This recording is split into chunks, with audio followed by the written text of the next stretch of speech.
Just to dive in, since we do not have much time, I will start with Angela at the end there. Just remind us, the session, we are looking at how to empower CSOs in East Africa and let's say the Global South. We are looking at trust, we are looking at coalition building, we are looking at seamless way of building each other in these spaces. So Angela works with Article 19, and Article 19 has done a lot of work on freedoms of expression as well as building communities. How can you tell us, or what can you tell us about building effective and working coalitions in the region? And from your experience, what have you seen that something that works, that bridges CSOs with big tech, with governments, and the global community? Thank you for your question, Patricia.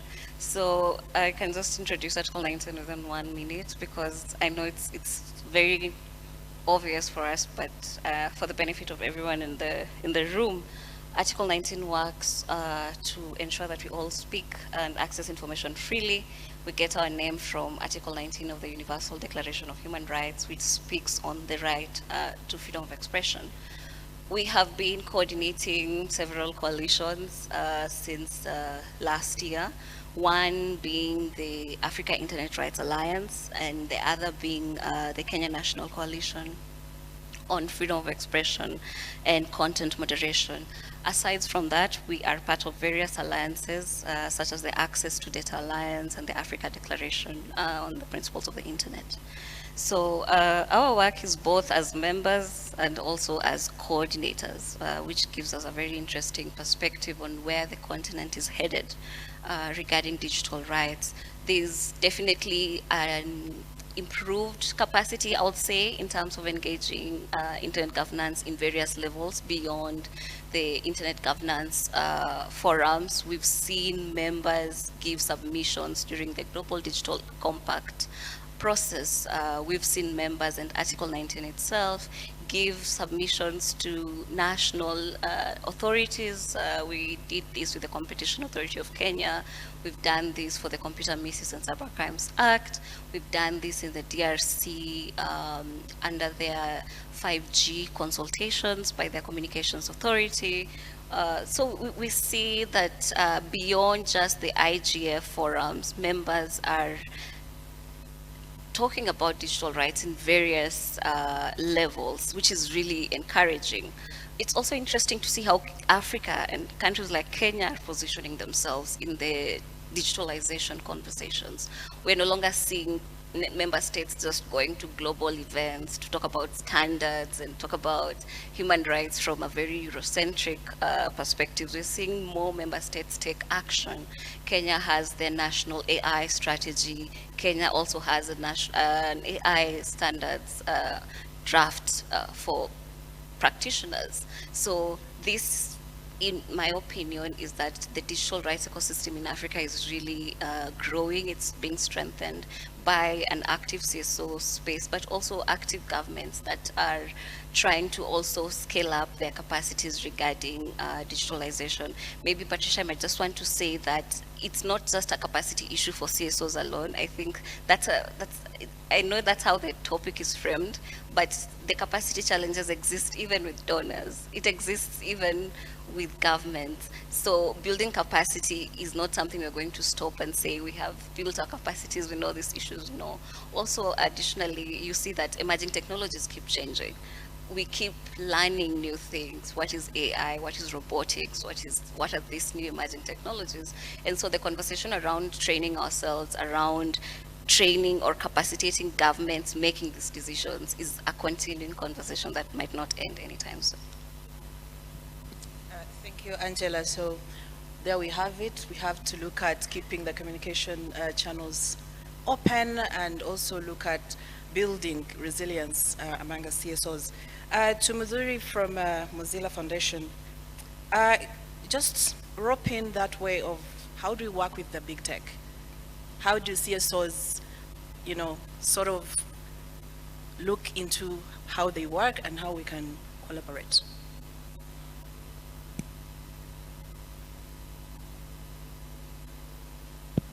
Thank you very much. Maybe also to introduce Mozilla for those who probably don't know about us. Maybe you're known with our product Firefox, but I come from the philanthropy arm. What we do is programs in form of grant making, fellowship and research. We also do policy advocacy, working with civil society organizations and government, basically to promote open internet, trustworthy AI. Just to respond to that question on how we work with big tech, I think first and foremost, as things are moving, there is opportunities and there is need for us to work together with big tech. I think that's the reality that was not there before. It was a very antagonistic kind of relationship. It was war and things like that. But we're seeing more conversation as we are going on. And if you look at the logos that are there, you can see a number of big tech logos there. And so that means people are starting to work together. But I think as a community, we need to think of a couple of things when you're working with big tech. First and foremost, I think collaboration should be very principled. We should agree on what is the principle that we are working with together with big tech, so that we do not end up being seen like we're being co-opted or we are endorsing certain things, and we need to be very careful how we trend around that. I think the other thing is relationship needs to be very transparent when we're working with big tech. They shouldn't be opaque. We shouldn't have instances where we are signing into MOUs that are not very clear or agreeing to issues that they are not very clear for us. And I think some of these come in form of even language, comes with the technicality, the jargons and things like that. Imagine big tech partnering with an organization that is deep in Kilifi and it's not clear on how they are working together. There is a likelihood that things won't be very transparent. But finally, I think very importantly, we need to be very strategic on how we work together. What is the goal? What is the strategy? What is it that we want to work on? My thinking and working in the region around campaign, I think it shouldn't also be, most of these relationships look like CSR, very philanthropic, and not very strategic. It's not, for example, we are sitting down with you for a 5-year strategy to work on cybersecurity or internet shutdown or platform accountability. And when you're talking about platform accountability and you're working with big tech, can you also question your practices as a big tech? It shouldn't be you flying in before an election and training us on an issue just before election and then leaving after that, and then what next? And then saying we've worked with KICTANet or this organization and things like that. I think the other thing is we should, as we're looking at issues that we're working on externally, even with big tech, we should look at what structural reforms the big tech can also undertake. If, for example, Article 19 is working on freedom of expression issues, how can they work with a big tech to ensure that you're promoting freedom of expression, but at the same time ensuring that data collection issues are okay, algorithmic bias and things like that are also checked and things like that. And I'll give an example of ways in which, for example, Mozilla has worked with big tech to ensure that there is that balance. An example is we've worked with a big tech just to look at content moderation and language, working together. But at the same time, we've called out this tech company for their bad manners in biases. Another example is we have something called privacy not included. And some of the companies that we've audited their practices are companies that we work with closely. So it doesn't stop you from calling them out just because you're working with them, just because they're supporting you in one way or the other.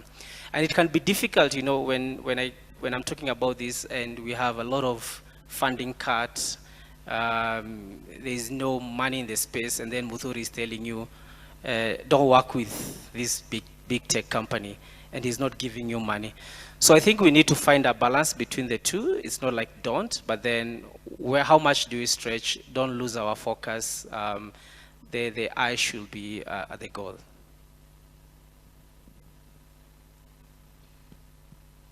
Thank you, Muthuri.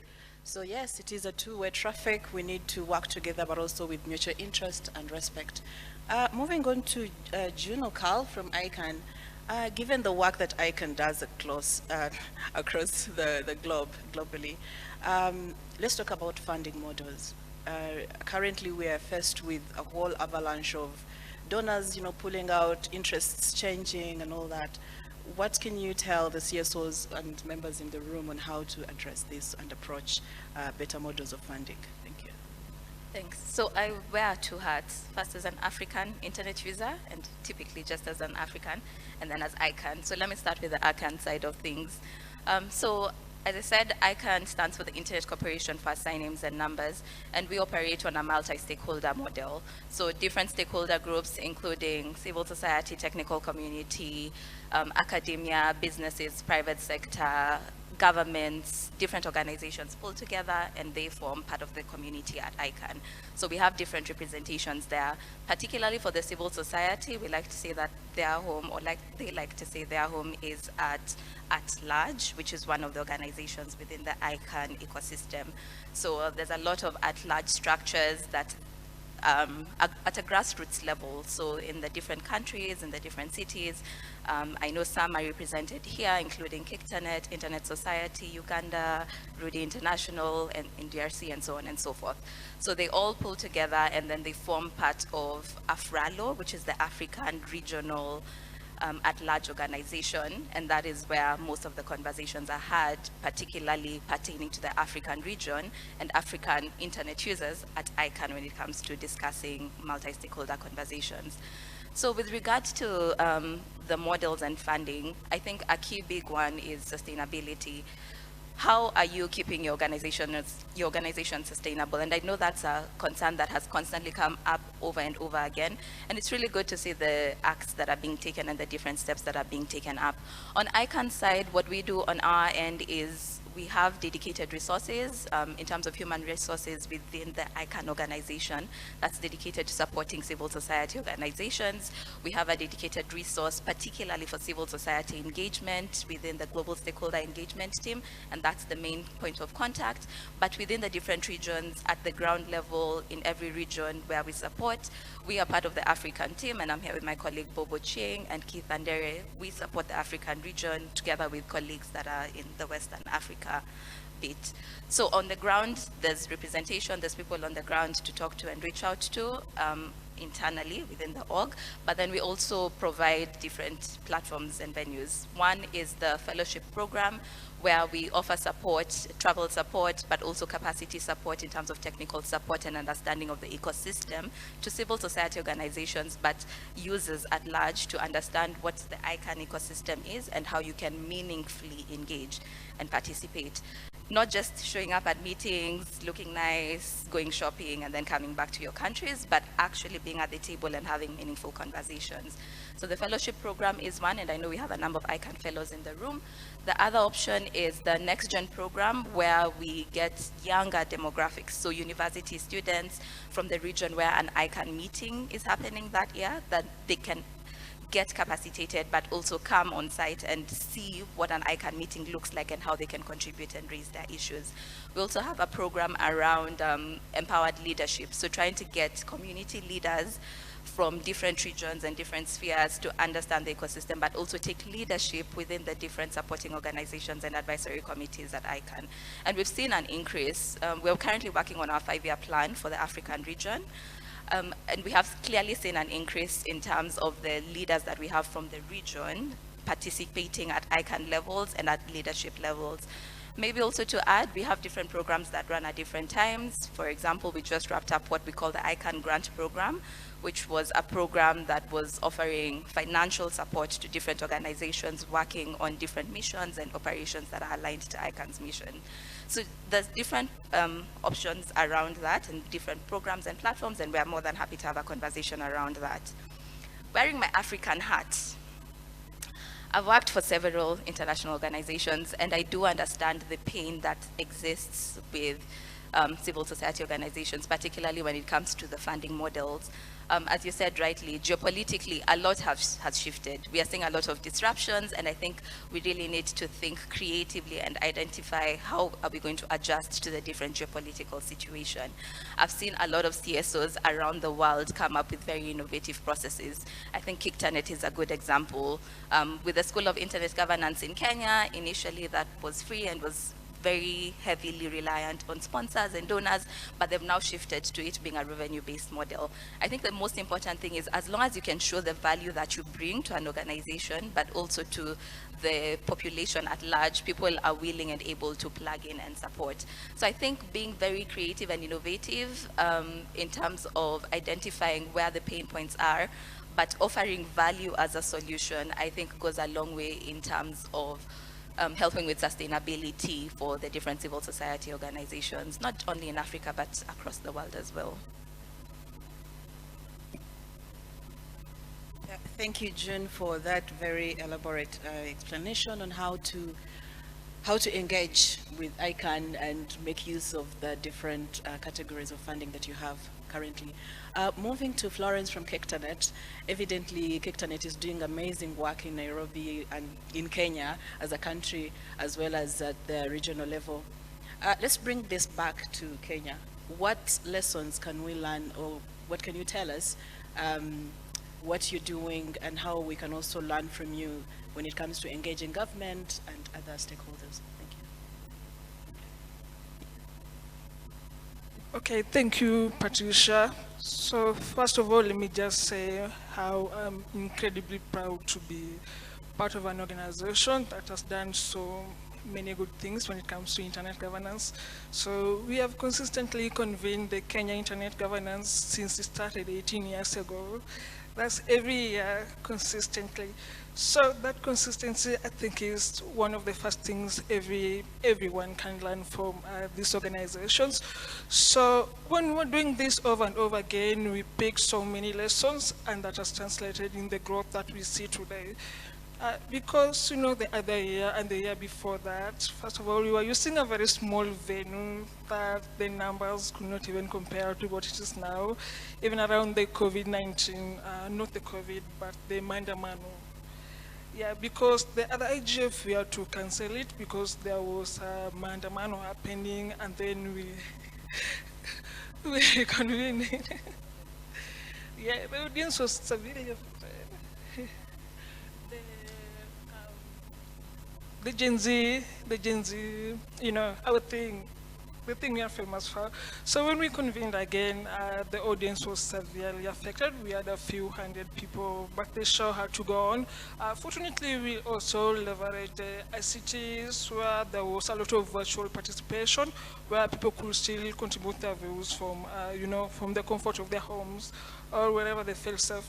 So another thing we could learn from is the fact that KICTANet acts as a catalyst for policy reforms in the country.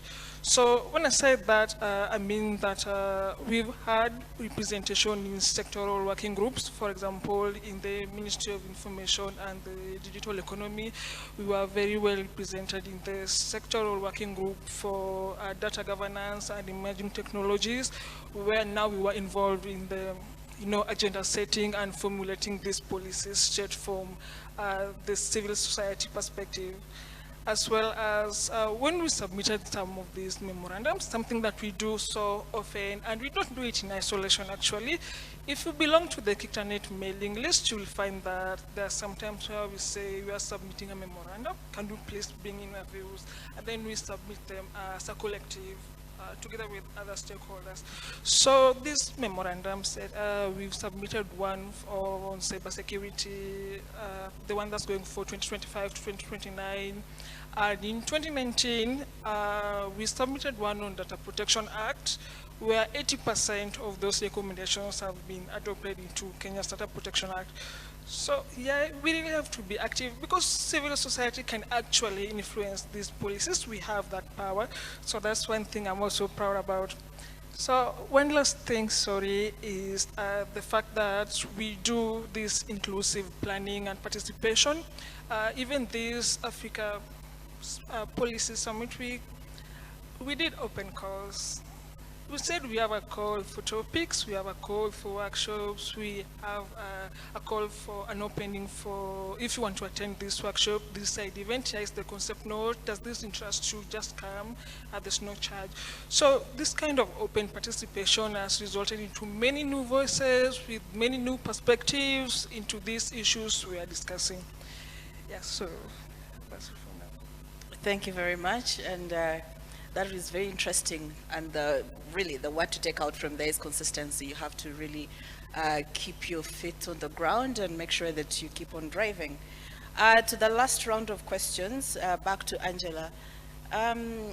Just give us 2 or 3 strategies that you see that these are the practical strategies that one can use, especially CSOs in the Global South, to get our voices heard at the global level.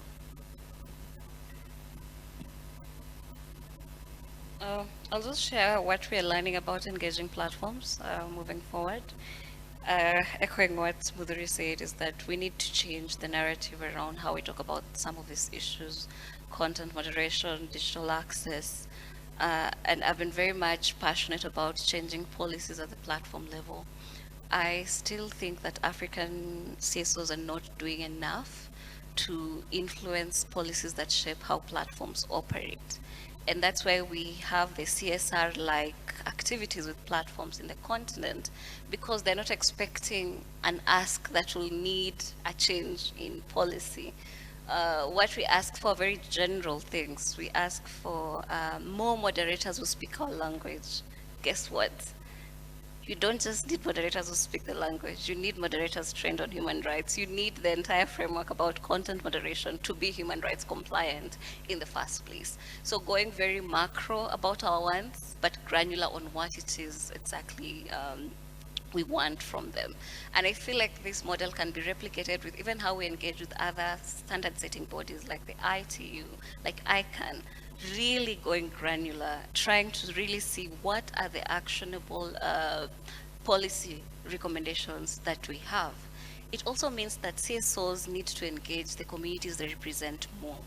I feel like I don't stand, when I talk to platforms, I don't talk to them as Article 19. I talk to them as a civil society organization that has been consulting with the communities that are most impacted by content moderation actions and telling them what needs to change. So also having this collective voice when it comes to platform engagement. I feel like we have been doing the isolation, the silos thing, but now with limited funding, it means we really need to stretch the funds we have. Stretching means what I will need 10,000 to do, I'll now have 1,000, and that means I need to look for other CSOs to get the remaining 9,000 to make it work. So a lot more on collaborating, synergies, partnerships. We also see this even with the funders who are funding us. They're no longer interested in the value of one CSO. They want to know what you're doing as a coalition, or are you doing as an alliance, and things like that.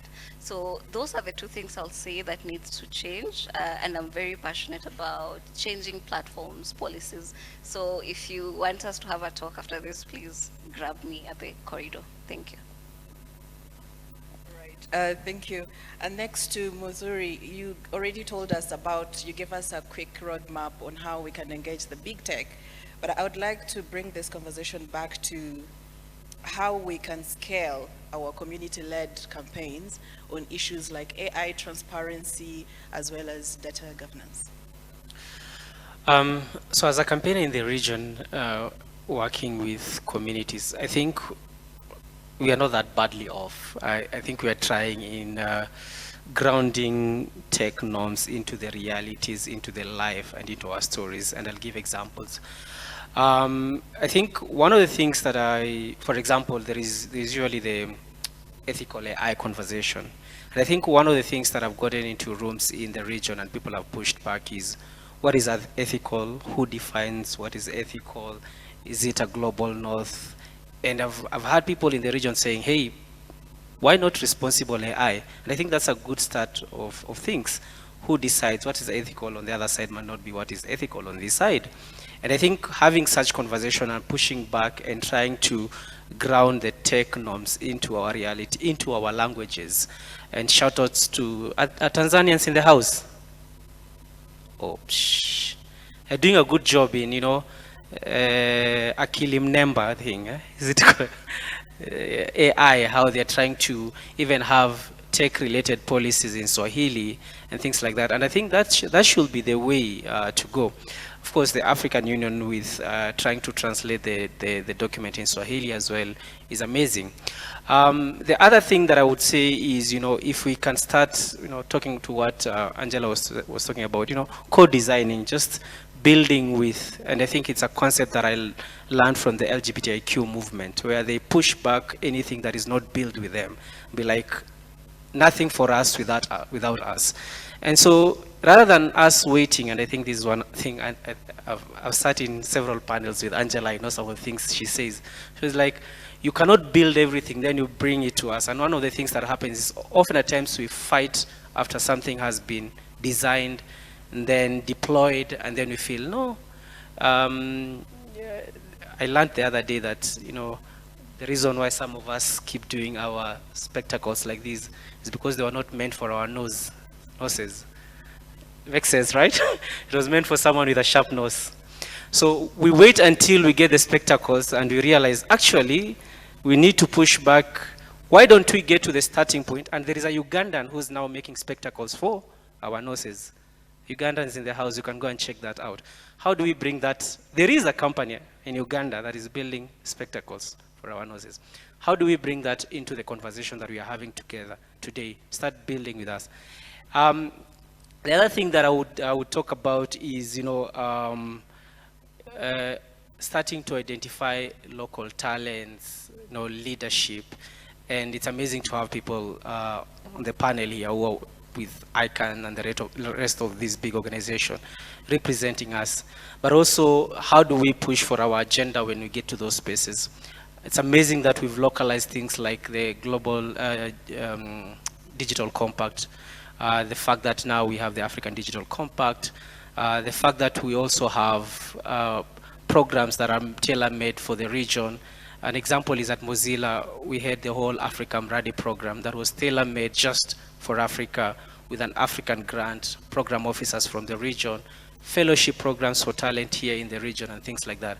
How about we push for same in the other spaces where we have specific programs that are specifically meant for the region?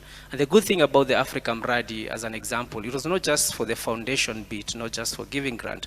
It was a blend of both Mozilla Corporation, Mozilla AI, Mozilla Venture, and Mozilla Foundation in Africa working together for the well-being of the region.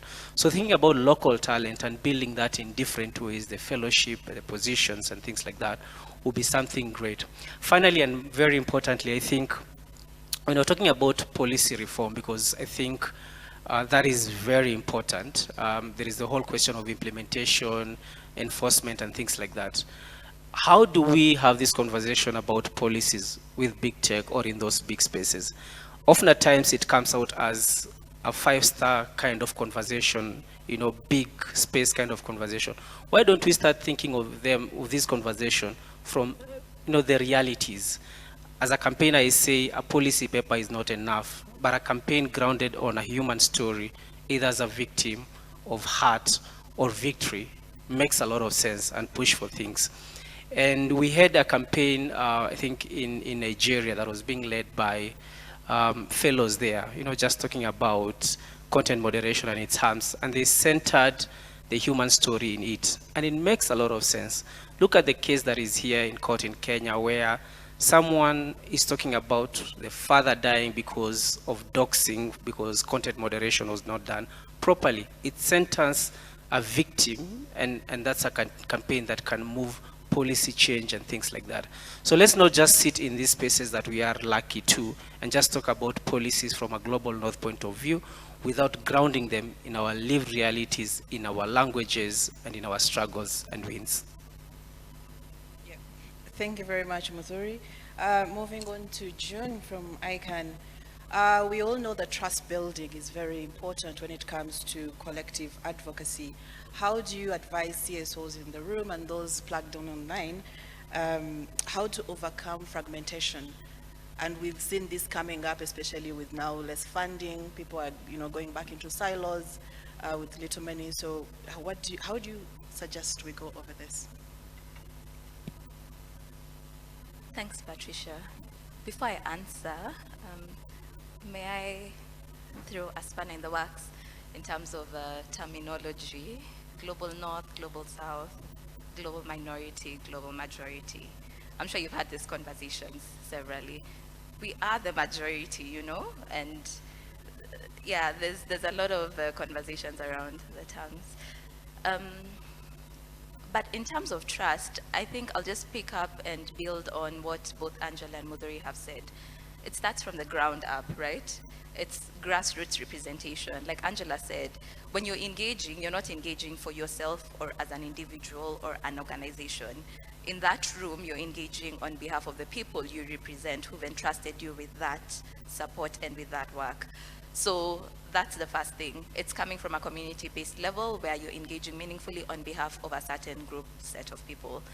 Like Muthuri said, what issues are you bringing to the table? And are you being heard when you sit at the table? Because there's always a gap, right? And even with the dichotomies we use, things like big tech, like we are a continent of 1 billion. If they have 1 billion users, how many comes from, the global majority? Just a reframing of the power dynamics. Yes, there's power dynamics to it and there's an imbalance, but then are we able to sit in those rooms and have those meaningful conversations? And then the third thing is just around the value. So when you're in those rooms and when you're having those conversations, are you adding something of impact and something meaningful that someone can take back and implement? Like for example, Angela said with the content moderators issue, we always ask for the same things, like I need a content moderator who speaks Kimasai, but are we able to offer value more meaningfully as the tech is being built and innovated? Do we have enough information that the organizations can take back and actually implement, whether it's through privacy by design or inclusivity or whatever it is that they're trying to integrate and incorporate? So I'd say those are the three things. First, the grassroots and having that representation, remembering who you represent. Secondly is adding value. And then lastly, just plugging in meaningfully. There's a big difference between participation and meaningful participation, Be in the rooms, speak up, raise the issues on behalf of the community you represent. So I'd say those are the key three things. And the trust works both ways, both to the people you're speaking to and the people you're representing. Absolutely, trust does work both ways. Ford, you will advise, how are we doing on time? I can hear you. Okay, we just have one more submission and then we'll do a round of questioning. To Florence, KICTANet, noting that KICTANet is doing amazing work still in Kenya and in the region, how would you advise, how do we maximize on such platforms such as IGFs and FIFA also? Thank you for that question. I particularly like it because we are here to talk most of all. So when you're talking, how are you passing your message to everybody?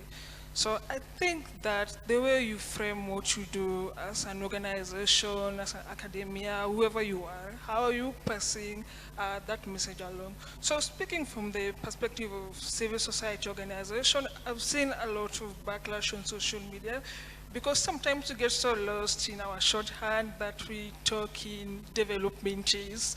This is jargon that's best understood by only the people who work within that sector. So the people we tend to reach out to, sometimes they just distance themselves because they don't identify with that message. They don't know what we're talking about. So yeah, just think about whether the message you're passing can be understood by not the lowest, maybe the lowest person in the room, the simplest way you can imagine. So I also advocate for strategic partnerships. We've had development partners come here, we have government officials, so you can collaborate with them while still maintaining your values. We can engage them in a way that even the government, even though the policies are sometimes problematic, but there's a way to engage that you're not really criticizing them. You're just collaborating, you're sharing your perspective in a way that, you're just partners. You still do your advocacy work independently on the side. Yeah, so lastly, of course, there's that part about,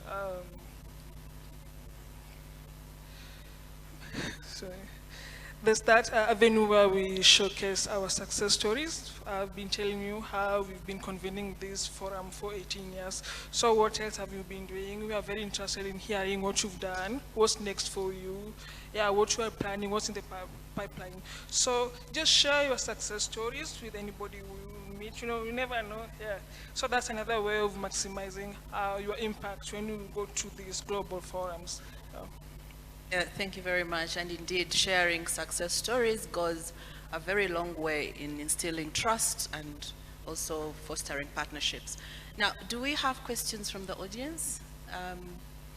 Okay, I would, like we did in the other sessions, I would request that you all come this side. We have 1, 2, 3, 4, and 5, and 6. Oh. Please keep your questions short because we don't have much time.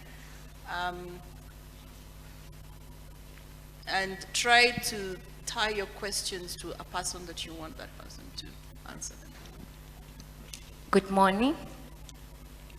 My name is Bessie Mokaria, and I am a data scientist. Just reflecting on some of the sentiments shared around ensuring that when you're making policies, we have like an all-round representation and that we embrace a co-design approach. My question is, what are some of the ways that the CSOs can push actively policies geared around AI and digital policy adoption, ensuring that these policies follow a people-centered approach, particularly engaging the people who are excluded in the technological advancement conversations? Thank you. Hello everyone. My name is Leila Abdallah and my question is directed to June and Muthuri. So talking about the shifting dynamics in funding, you realize that the African values and the African values are rooted in humanity and dignity. And when there is funding, can you consider flexible funding, especially for CSOs? Because whatever happened last year, in June, during the Gen Z protests, realized whatever activities we were doing, it was not funded.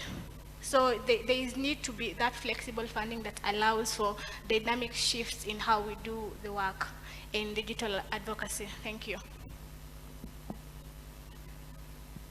Good afternoon.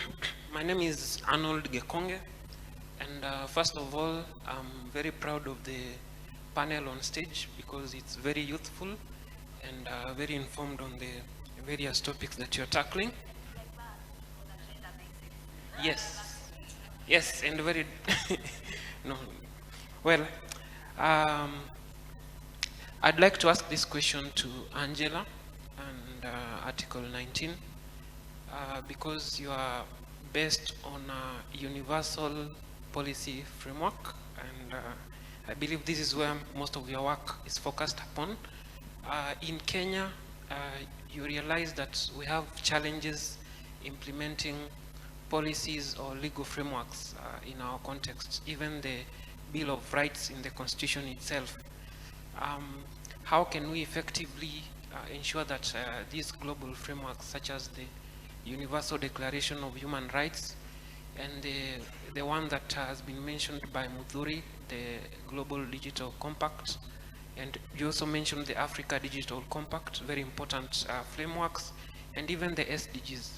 How can we ensure that these policies and guidelines are effectively implemented and that we hold parties involved to account? Muchas gracias. Thank you. Good afternoon. My question goes to Angela. Have you encountered situations where you engage certain AI platforms to moderate generative AI content, especially around generative images that infringe on social groups or maybe age groups like minors. And if you've not, how would you typically approach a situation like this?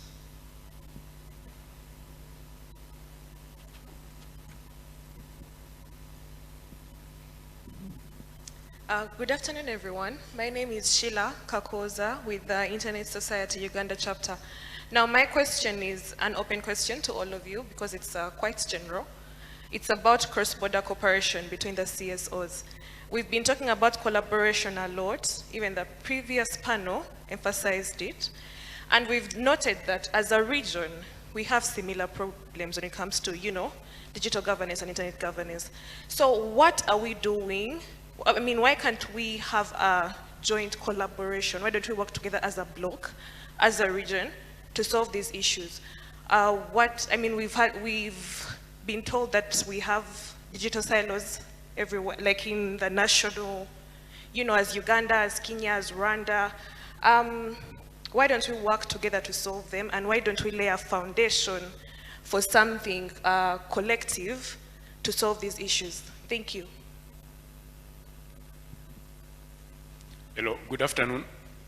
My name is Augustine Onsare. My question to all of you. Most people, the big tech, like working with organized people. And you undertake CSRs when you have time. Maybe the information you need is from the disorganized people, quote unquote. What do you do to ensure that these disorganized people are organized? How do you get the information from the disorganized people? I beg to be forgiven for using that word. Secondly, I know that all this we do is interdisciplinary. Tech guys, you need people from logistics. Logistics, you need people from food because you need to eat for you to lay the cable. How do you leverage the interdisciplinary in these fields to what you do? Merci beaucoup. That was a really good question. Hi, everyone. Hi, my name is Ivy. I work for an organization called Midan. It's a tech nonprofit where we build tools for CSOs and newsrooms.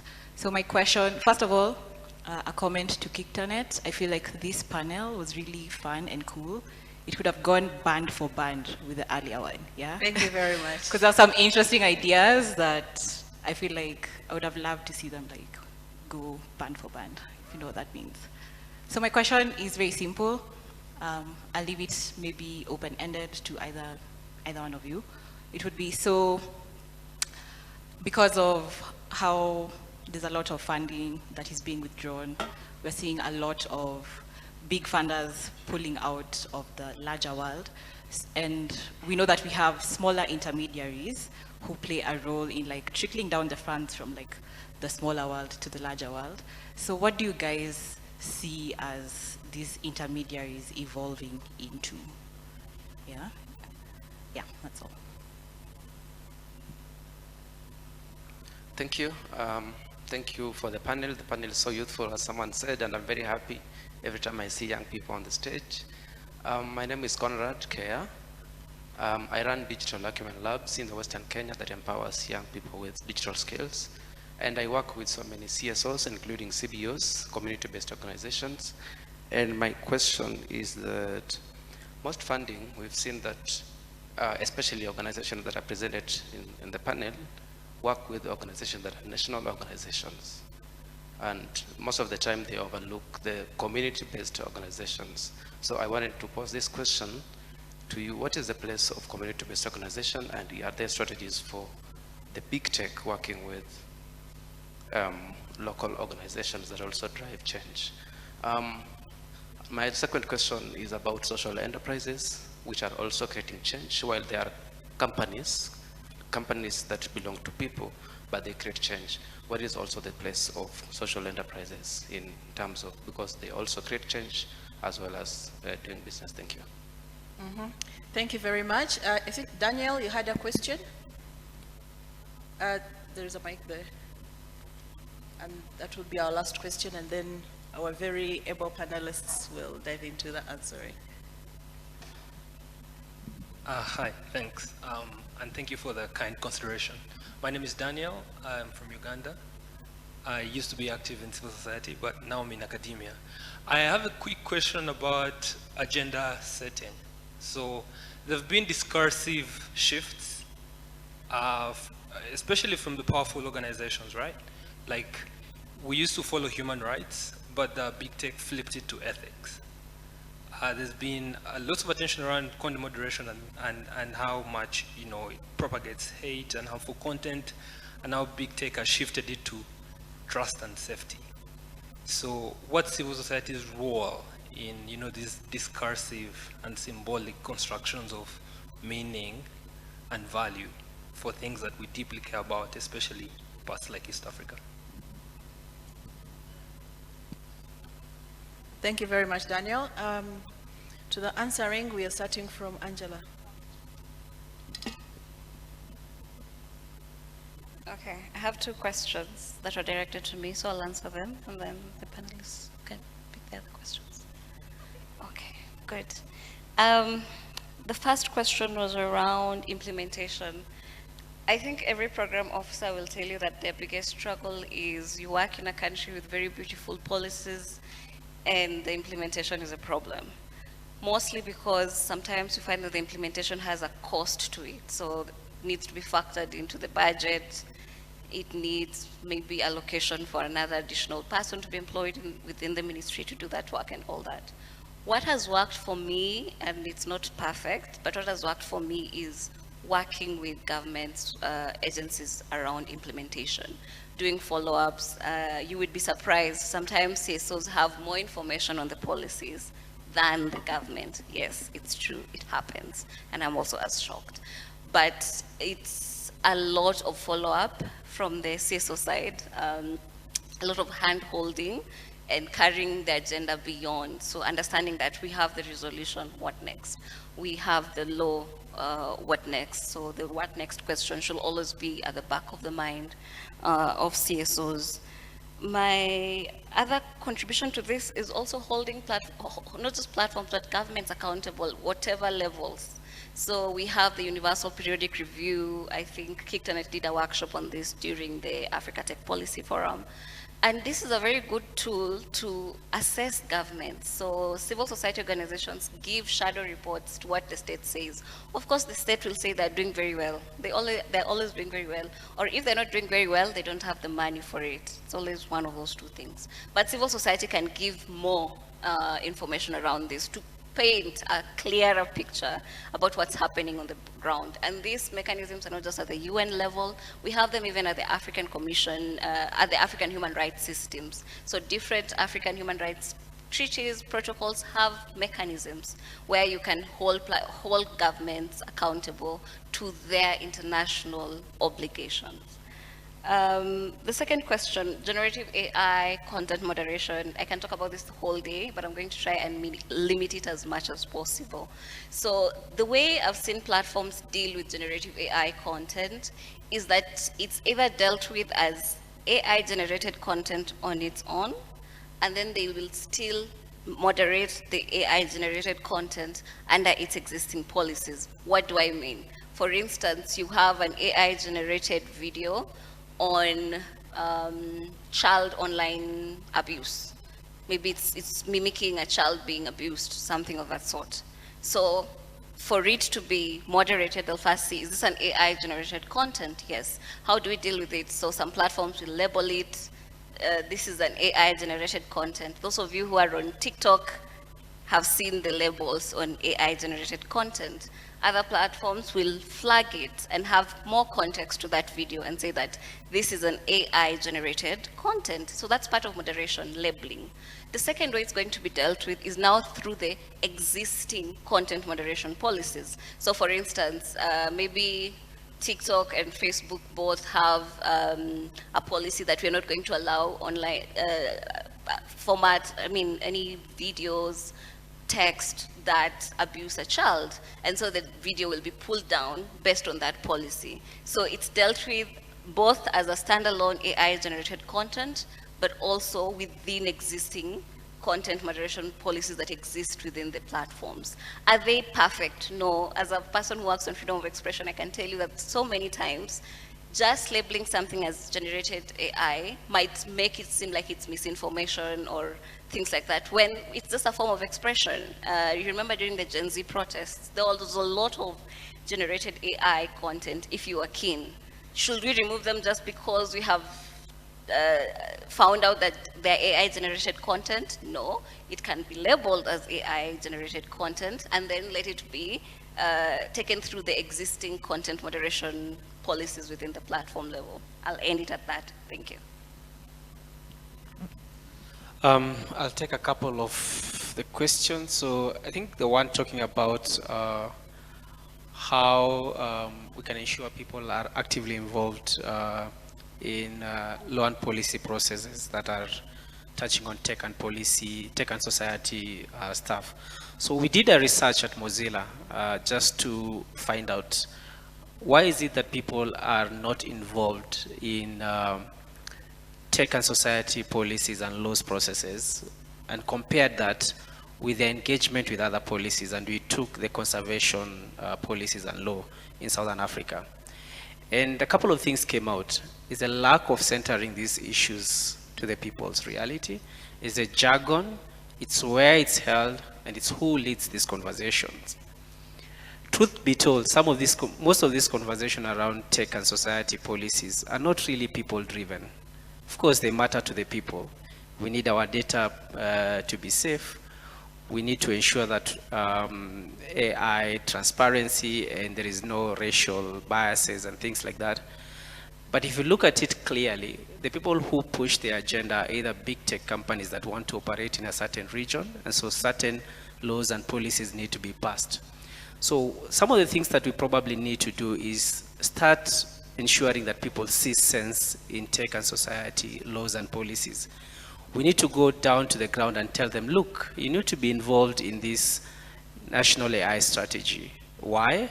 Because it matters to you in one way or the other.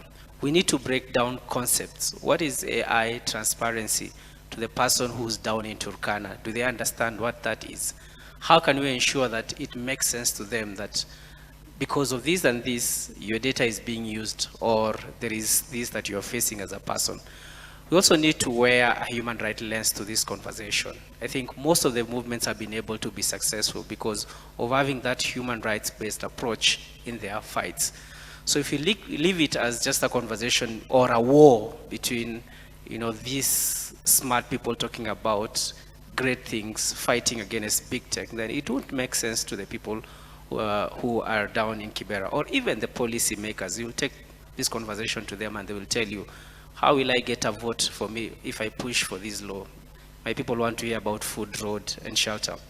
We need to think about the language that we use when we're having this conversation. Are we pushing for inclusive languages? Are we ensuring that we have, translation, transcription, sign language, and things like that, so that everyone is involved in this conversation? A couple of years ago, I used to work with Article 19, and we were talking about county-based laws and policies. And we were doing some work down in Migori, and an organization there was telling us, if you do public participation on a certain days, then you're going to miss women because they go to the market on that day. Are we thinking of those things when we're talking about digital rights laws? No.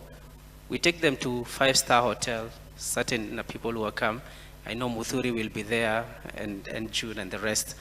But then the people that we claim to work with, do they get to that spaces? That's why we were excited when someone said he's a border rider and is in this space. We need to have more border riders in this space. Simplification of these things, we've sophisticated the whole, it's actually, someone told me it's a cartel. And he really argued that you're making it difficult. He's a fellow lawyer, and he was like, even you lawyers in the tech space, you make it difficult for even us other lawyers not to understand, so that we cannot compete with you. Are we the people who are making it even more difficult for other people to understand it? If a lawyer is saying it looks very difficult, imagine the common person in the street. A lot of awareness needs to go into it. We need to do more work with CBOs. We need to do more work with the people in the ground. On Monday, as part of the African Tech Policy, I was on another panel on gig economy. And a question was asked to me, around involvement of the people who are affected. And, I was wondering, do we engage even Uber drivers, the people who drop stuff, how much are we having these people? How much are we making sense of this conversation to them? Question around funding landscape, and I like the twist that you gave it with the African value of flexibility.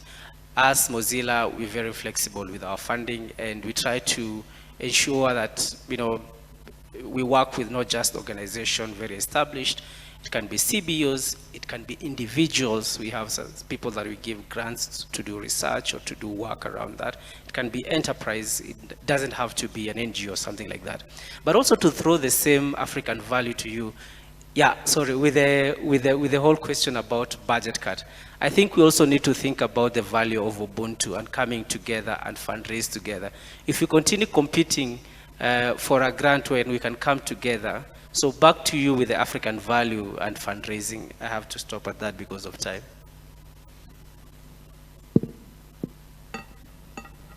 Then June, you can answer that last question.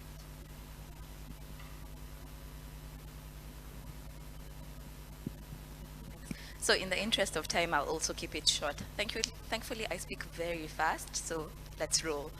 So Ubuntuism, building on to what Muthuri said, there was a question around being disorganized and how that looks like, and I'll push back a bit because there's always a sense of organized chaos, So good example with the protests we had last June, we crowdfunded. Muthuri just said Ubuntuism. People pulled together and we put the money together. The lawyers, legal society, we pulled together. We had different groups coordinating and ensuring everyone who was arrested was released. We put up money for bail and bond, So we were leaderless, we were tribeless, but it was organized chaos, So that's something to consider. But let me also wear my legal hat in terms of the importance of having order when it comes to engagements. These organizations, the law exists for a certain reason, right? There is a reason why we all drive on the same side of the road and don't go on the opposite side, unless you're a politician. But ideally, there should be order and there are laws for a certain reason.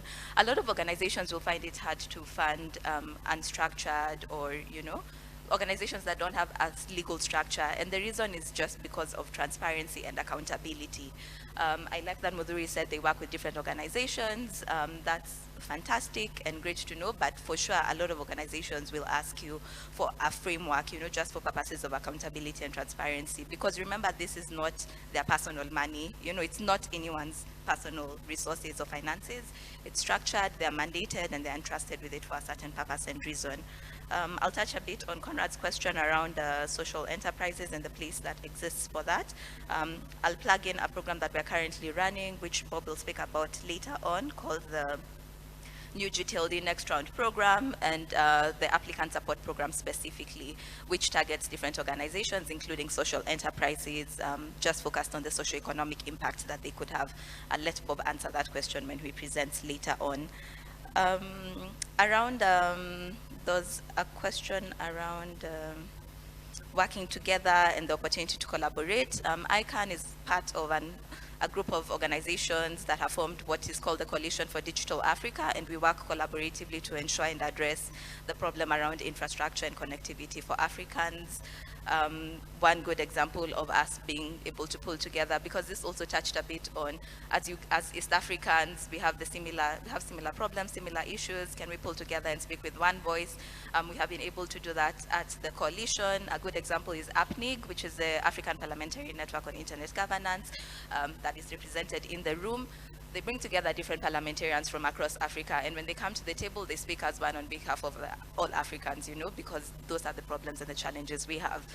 They are also a member of the ICANN ecosystem and are an observer of the Governmental Advisory Committee. I don't know if there's any other questions. Can I add on Daniel's question? Okay, sure. He had a question around the role of CSOs in matters, and matters they care for. I thought they would contribute and add on to it. But I think for me, there's a big opportunity there for value-based engagement. And how I see that is twofold. First is evidence-based, we see this a lot in civil society where we come and have conversations on a theoretical basis, you know? Like, do this because it's good. Do it because it's the right thing to do. Do it because it's the good thing to do. So, for example, with internet disruptions, I've seen organizations like the Internet Society that has put together a tool called the ISOC Pulse. I do not work for ISOC, but this is a tool that I find fantastic that clearly tells you the value that an internet disruption has in a different country and a territory, such that when you're going to have conversation with the regulators or whatever it is, you're able to say, you guys lost $100,000 in tax revenue because you disrupted the internet. You know, I see a lot of value in having meaningful quantitative engagements rather than very qualitative and high-level ones. And then secondly is just around strategic litigation. You know, the case that we talked about on Wednesday that was filed in Kenya by a number of civil society organizations. It's meaningful. You know, we've seen Article 19 go to court and address some issues around, what was it called? Misuse of a telecommunication device, Section 26 of KICA. You know, strategically doing things that can actually have an impact and good for people. So I think those are the two that come to top of mind, but I'm happy for someone to add on. That will be all. Thank you, June. Wrapping this up, just parting 1 minute or even less, starting from Angela. If you had to prioritize just one intervention for scaling CSO capacity in the next 2 years, what would it be? Let's keep in mind things around inclusion. Already we're disappointed that we don't have anyone from Tanzania in the room, but we hope there will be more measures to have more East Africans together. For me, it's intentional inclusion, not just talking about persons with disability, but creating with them, not talking about women, but having them in the room, sexual minorities, gender minorities. Even within our even within our national countries, we have minority groups. Kenya has two minority groups. So those, to me, would mean changing the game for the next 2 years.